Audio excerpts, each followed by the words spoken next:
To my YouTube channel Vikas classes. तो आज हम आपके लिए बहुत ही बेहतरीन सा टॉपिक लेकर के आए हैं जो कि क्लास 12 फिजिक्स में एक क्वेश्चन है एलसीआर परिपथ, जो कि मोस्ट इंपॉर्टेंट क्वेश्चन है और ये क्वेश्चन पेपर में कई बार पूछा गया है। एलसीआर परिपथ या प्रतिबाधा के लिए आप व्यंजक कैसे प्राप्त करेंगे, तो ये काफ़ी मोस्ट इंपॉर्टेंट क्वेश्चन है। तो आज की इस वीडियो में हम इसी को देखेंगे, एकदम आसान से आसान शब्दों में समझेंगे इसको, और आपको बिल्कुल भी घबराना नहीं, एकदम आसान शब्दों में हम आपको समझाएंगे, बिल्कुल आपके समझ में आ जाएगा।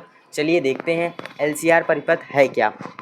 एलसीआर परिपथ का मतलब है कि यानी कि जैसे कि आप लोगों ने पढ़ा होगा कि प्रतिरोधों का श्रेणी क्रम, समांतर क्रम, संयोजन, वैसे ही श्रेणी क्रम में आपने प्रतिरोध पढ़े होंगे। तो भाई उसमें 3 प्रतिरोध होते हैं, लेकिन यहाँ पर क्या है कि यहाँ पर एलसीआर परिपथ है, यानी कि यहाँ पर श्रेणी क्रम में ही रहेगा, लेकिन यहाँ पर जो आपके 3 प्रतिरोध थे, 3 प्रतिरोध को रिप्लेस करके यहाँ पर एलसीआर, यानी कि यहाँ पर एक प्रेरकत्व हो जाएगा, सी से कैपेसिटर हो जाएगा, आर से रजिस्टर हो जाएगा, यानी कि प्रतिरोध और कैपेसिटर।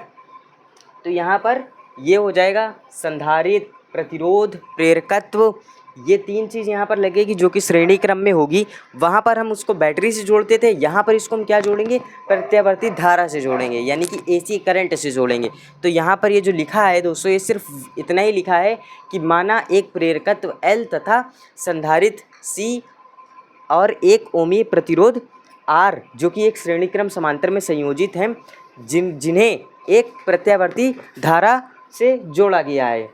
बस सिर्फ इतना ही आपको लिखना है। इतने लिखने के बाद भाई अगर आपने डायग्राम समझ लिया है तो आप ये बिल्कुल आसानी से लिख लेंगे।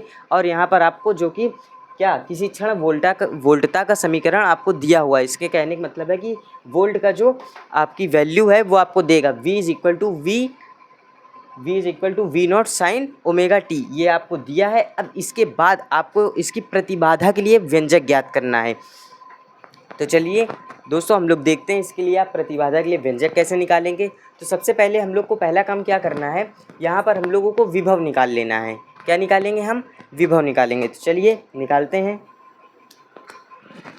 चलिए माना प्रेरकत्व के बीच, चलिए लिखिए, माना प्रेरकत्व के बीच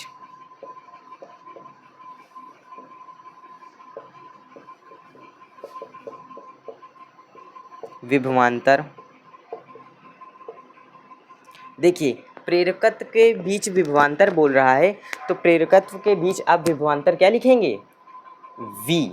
भाई विभवांतर V से लिखेंगे, लेकिन यहाँ पर हम इसको क्या सफिक्स में L लिख देंगे, जिससे हमें पता चल जाए कि किसका विभवांतर है, प्रेरकत्व का है। तो यहाँ पर आप सफिक्स में L लिख देंगे।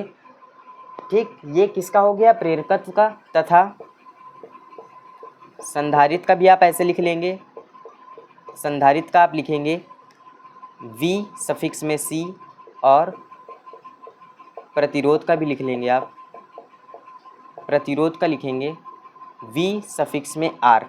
तो दोस्तों ये आपने लिख लिया, विभवांतर लिख लिया। अब आपको इसके बाद क्या करना है, अब आपको यहाँ पर लगाना है क्या, ओम का नियम। चलिए अब हम लोग यहाँ पर लगाएंगे ओम का नियम। चलिए हम लोग लिखेंगे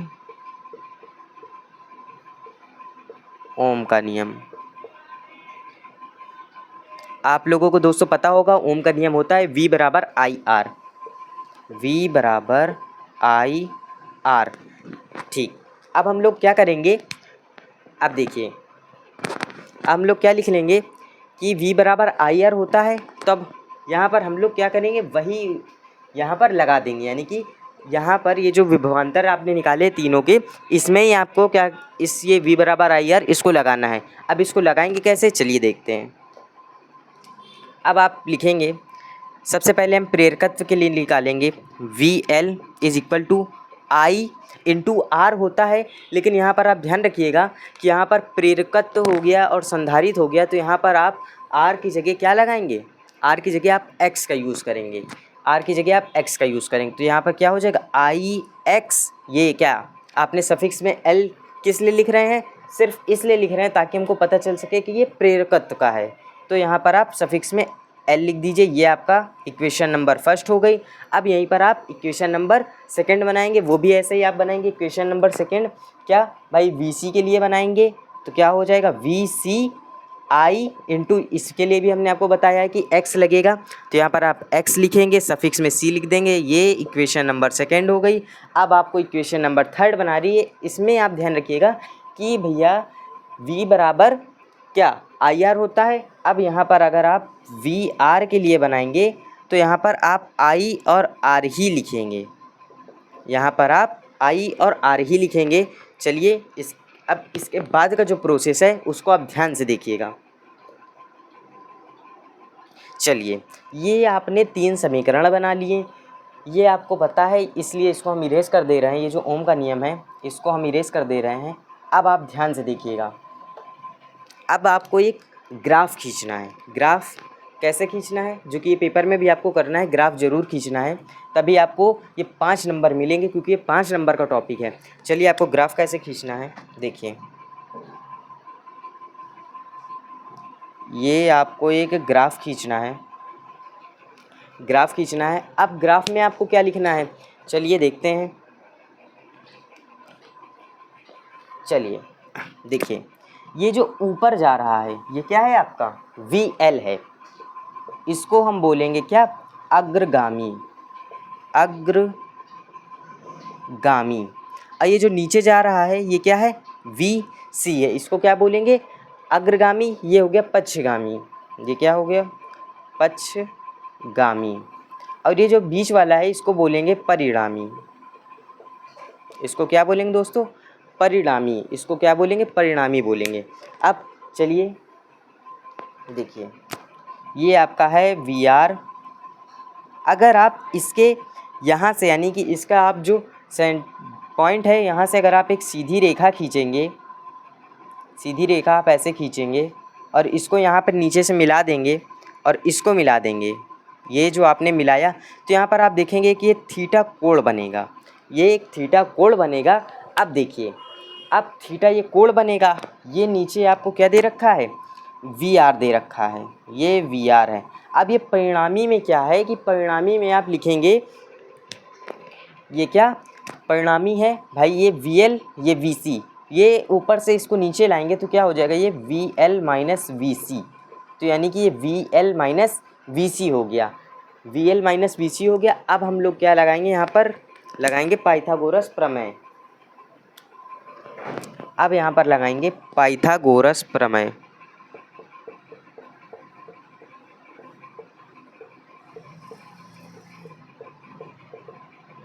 आप लोग ध्यान से देखिएगा, यहीं पर ही अब इसका पूरा खेल है, पाइथागोरस प्रमेय से ही। चलिए अब हम लोग देखते हैं। देखिए, हम लोग लगाएंगे v का स्क्वायर, v का स्क्वायर इज इक्वल टू क्या हो जाएगा, यहाँ पर VR का स्क्वायर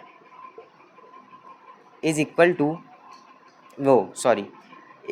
यहाँ पर हो जाएगा क्या, प्लस VL माइनस VC का स्क्वायर। ठीक है दोस्तों, अब आगे देखते हैं। अब यहाँ पर आप लिखेंगे v का स्क्वायर, VR का स्क्वायर प्लस, इसको आप क्या लिख सकते हैं, इसको आप ये लिख सकते हैं, VL और VC को आप लिख सकते हैं। देखिए,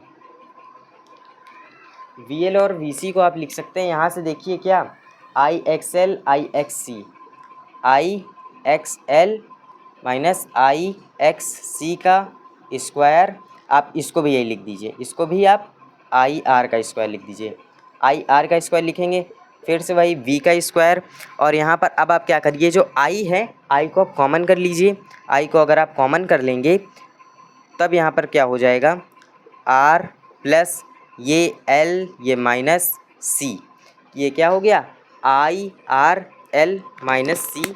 अब देखिए इसके बाद का जो प्रोसेस है, देखिए ये यहाँ पर ये x इसके साथ में थे तो ये x रहेंगे।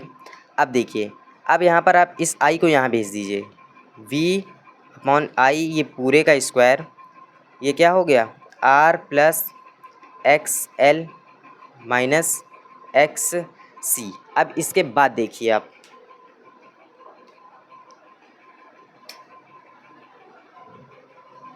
ये इसके स्क्वायर हैं। अब इसके बाद जो दोस्तों क्या करना है आपको, इसके बाद अगर आप ध्यान से देखेंगे तो यहाँ पर ये v और i, वैसे तो ये होता है ओम का नियम r बराबर v अपॉन आई, r का जो ओम का नियम है r बराबर v अपॉन आई, लेकिन यहाँ पर प्रतिबाधा के लिए यूज़ हो रहा है। तो यहाँ पर आप क्या करेंगे, यहाँ पर आप r की जगह z लेंगे, यहाँ पर आप r की जगह z लेंगे। चलिए लिखते हैं, r की जगह यहाँ पर z लेंगे। 1 मिनट, 1 मिनट।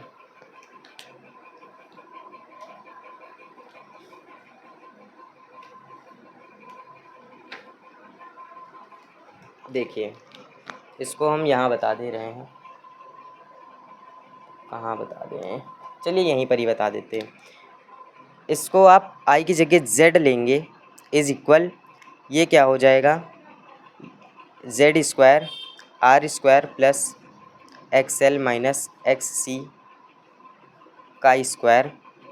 अब इसके बाद आपको कुछ नहीं करना है, इधर का ये जो स्क्वायर है, इधर का ये जो स्क्वायर है इसको इधर भेज देंगे आप, तो ये रूट में हो जाएगा।